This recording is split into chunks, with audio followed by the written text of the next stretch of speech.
Olá, nesta videoaula nós vamos falar novamente sobre a função tangente, mas agora quando a gente altera um pouco a lei da função tangente, multiplicando e somando números dentro do argumento e fora da tangente, como a gente fez na videoaula anterior para seno e cosseno. Bom, lembrando rapidamente, a função tangente que nós estudamos duas videoaulas para trás, ela tem um gráfico parecido com essa figura aqui, que nos permite enxergar algumas propriedades importantes dessa função. Primeiro, que ela é uma função periódica de período π. Tudo que ela faz no intervalo de tamanho π, a gente pode copiar e colar do lado, fazer um carimbinho e sair colando do lado para fazer todo o desenho do gráfico. Outra coisa que nós observamos é que a imagem da função é toda a reta real. Não tem nenhum número real que não seja atingido pela tangente. Porém, não é todo o número real que está no domínio dessa função. Não é todo x real que eu posso pôr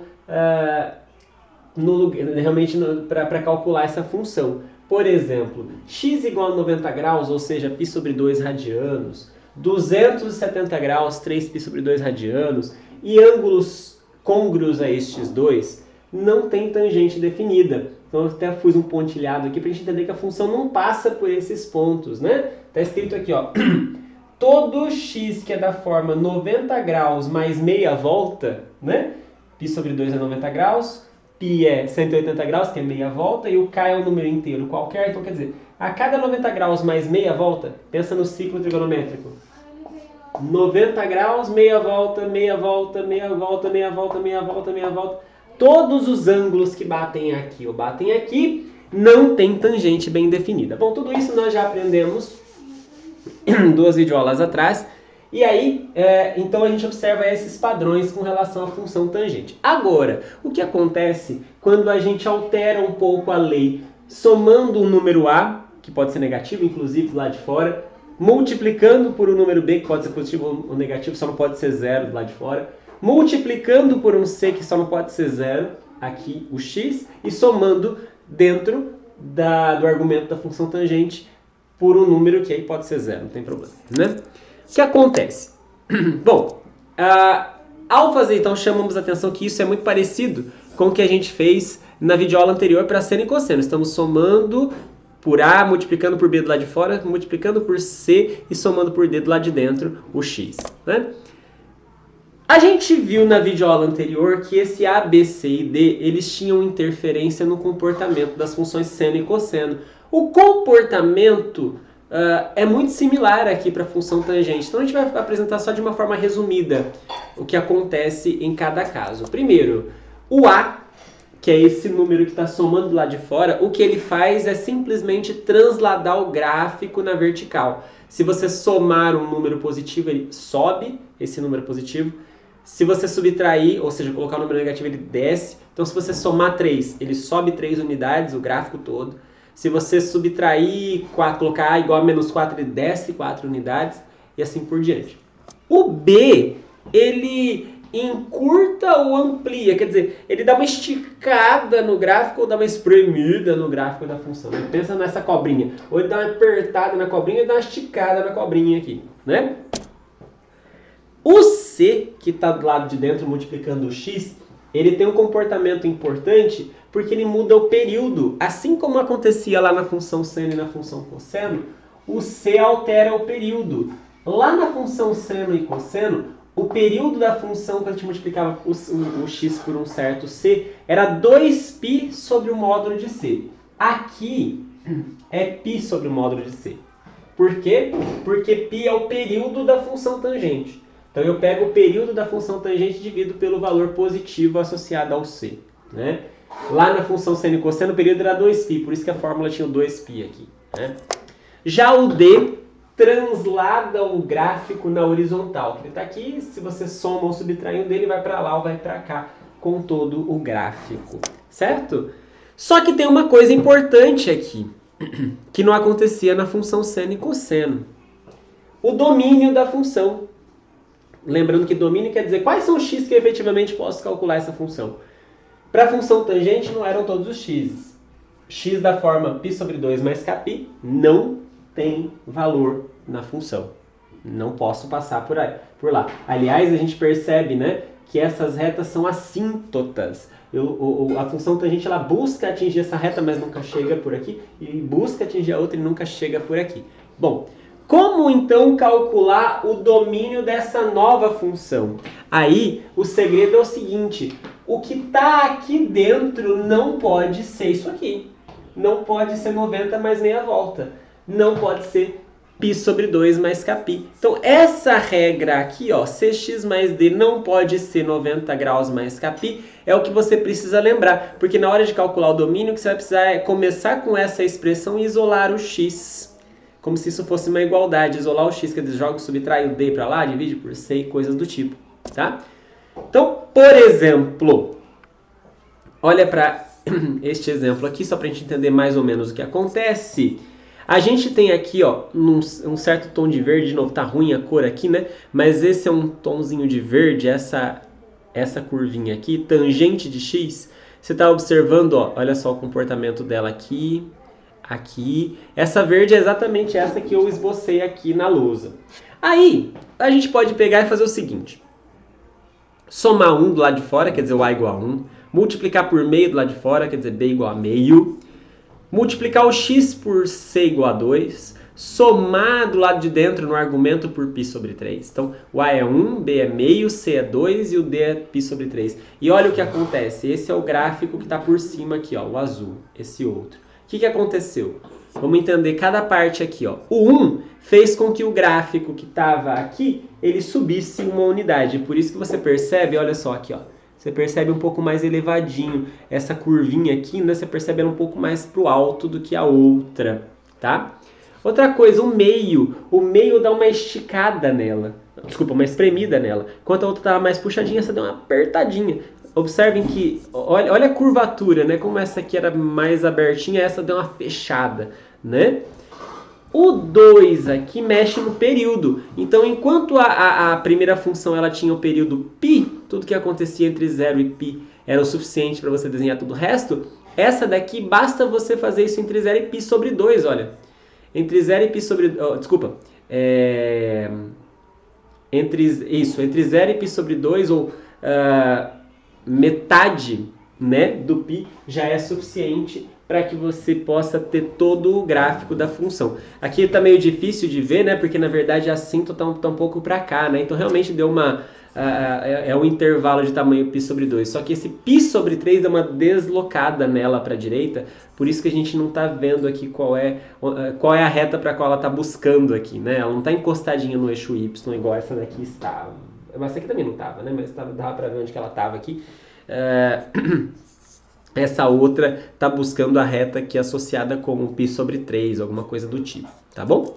Enfim, então, para você ver mais ou menos o que acontece com cada uma dessas coisas, do lado de dentro e do lado de fora. Mas agora, para a gente entender bem sobre essa função, vamos fazer um exercício para a gente construir coisas relacionadas a esta função aí. Bom, nesse exercício aí, a primeira coisa que está sendo pedida, deixa eu só escrever a função aqui, f de x igual a 1 mais tangente de 2x.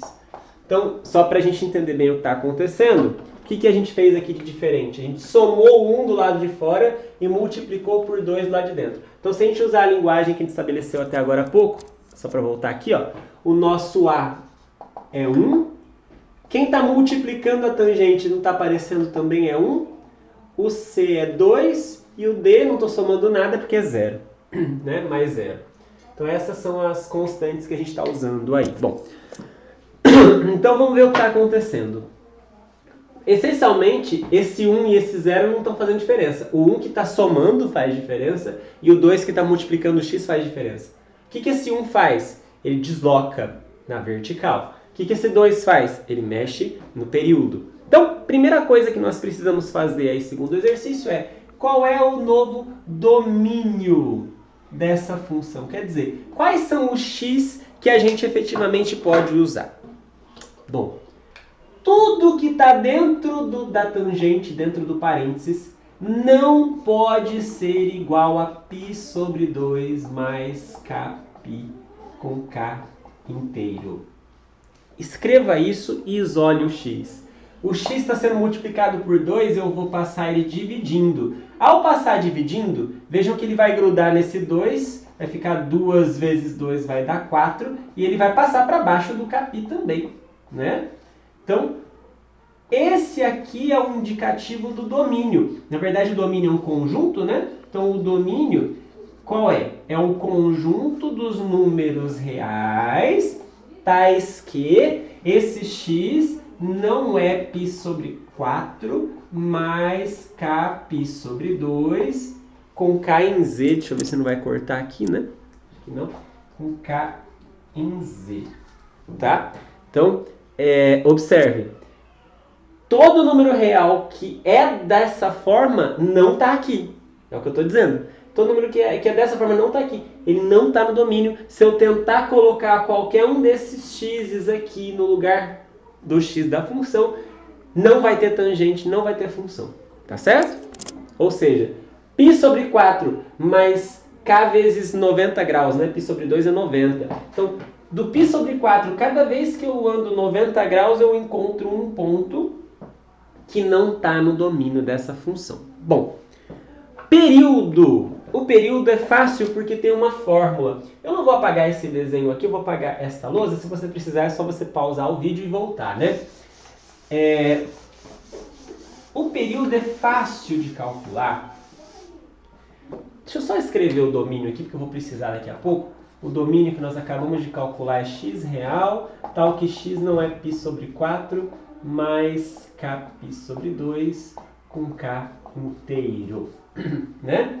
Bom, lembrando que esse k inteiro quer dizer 1, 2, 3, 4, menos 1, menos 2, menos 3, menos 4. É o número de voltas, o número de vezes que você multiplica o π sobre 2. Pode ser negativo, né? Posso rodar no sentido anti-horário, coisas assim. Bom, esse é o nosso domínio. Agora vamos para a pergunta B, que era o período. Bom, o período, para calcular, nós temos uma fórmula. O período da função tangente, quando alterada, é π sobre o módulo de c. No nosso caso, π sobre o módulo de 2. 2 é positivo, π sobre 2. Simples. Quer dizer, a cada π sobre 2, a cada 90 graus, eu já sei o que acontece com a função tangente. E, por fim, pede-se um esboço desse gráfico. Vamos lá. Esse gráfico aqui a gente consegue esboçar ele legal se a gente observar essas propriedades que a gente acabou de falar sobre elas. Bom, primeira coisa, a gente vai fazer esse desenho, é um esboço mesmo, assim, bem elementar, né, usando como base o gráfico da função tangente. Primeira coisa, a gente tinha a função tangente e a gente somou 1. Esse somar 1 vai fazer com que isso aqui suba. Então, tudo que aconteceu aqui a gente tem que subir um pouquinho, né? E o fato de a gente ter multiplicado x por 2 mexeu no período. Enquanto o período aqui era de 0 a π, esse aqui vai ser de 0 a π sobre 2. Então, aqui eu vou colocar o π sobre 2. E aí, a cada π sobre 2, né? Então, o próximo vai ser π. Depois, mais π sobre 2 é 3π sobre 2. A cada um desses pontos, eu tenho uma repetição, né? A cada pedacinho desse, a gente tem uma repetição. Em cada intervalinho desse, acontece tudo que a gente precisa. Muito bem. E o que acontece? A gente olha para esse desenho e vê o que acontece entre 0 e π. Olha para o nosso pedacinho aqui, ó. Olha para esse retângulo. O que acontece entre 0 e π, que era o período da função tangente? O que acontece é que ela sai daqui, ela sobe, ela não atinge uma reta que está bem na metade, depois ela volta e continua subindo aqui, né? É exatamente isso que vai acontecer entre 0 e π sobre 2 para a gente aqui. É exatamente isso que vai ter que acontecer dentro dessa caixinha, entre 0 e π sobre 2. E aí, bem no meio, não vai ter função. E olha só que interessante, bem, a metade de 90 é 45 graus, é π sobre 4. E a gente realmente sabe que π sobre 4 mais 0 π sobre 2, π sobre 4, não tem função definida, de fato, assim como não tinha na outra, né? Mas e agora? O que a gente faz? Vamos só calcular no zero para a gente realmente perceber o que tinha acontecido? Se a gente calcular a função no zero, a gente vai ver que isso aqui vai dar 1 mais tangente de zero. Tangente de zero a gente sabe que é zero, então isso aqui vai dar 1. Opa, realmente a função começa lá no 1, olha só que legal. ela começa no 1 e ela sobe, ela vai tentar encostar lá na reta e não consegue. Mas por outro lado, aqui no π sobre 2, ela também tem que voltar no 1, mas ela vai chegar por baixo agora. Tá vendo que ela subiu uma unidade? Né? Ela tem que chegar aqui no 1, porque é o valor da função no zero. Ela tem que fazer esse mesmo comportamento. É claro que o resto é só replicar. O resto é só replicar, né? Assim por diante. Esse aqui é só um rabisquinho, mas o resto é só rabiscar. O que importa é que a gente entenda o que acontece num período. Num período ela começa no 1 e sobe, não passa pelo π sobre 4, depois ela desce. Claro que ela tem vários pedacinhos aqui onde ela não está definida, e esses pedacinhos nós sabemos que são todos os números da forma π sobre 4 mais kπ sobre 2. Aí no slide você vê uma figura um pouco melhorzinha do que eu fiz no slide, né? Mas está de maneira mais clara, tá vendo? Ó, π sobre 2 vai no 1, assim como aqui no 0. Aqui no meio, ó, tá a reta x igual a π sobre 4, que a função realmente não atinge. Beleza? E o resto é tudo replicado. Você pega do 0 a π sobre 2 e copia a direita e a esquerda. Tá certo? Então, basicamente é isso que nós precisamos saber sobre a função tangente. É o mesmo que o seno e o cosseno, só que as diferenças principais são: a função tangente a gente não vai se preocupar com a imagem, porque a imagem é sempre os números reais mesmo, só que ao contrário da função seno e cosseno, que o domínio era todo mundo, todos os reais, a função tangente tem um domínio mais restrito, a gente precisa tomar cuidado com isso. Tá certo? Obrigado e até a próxima aula.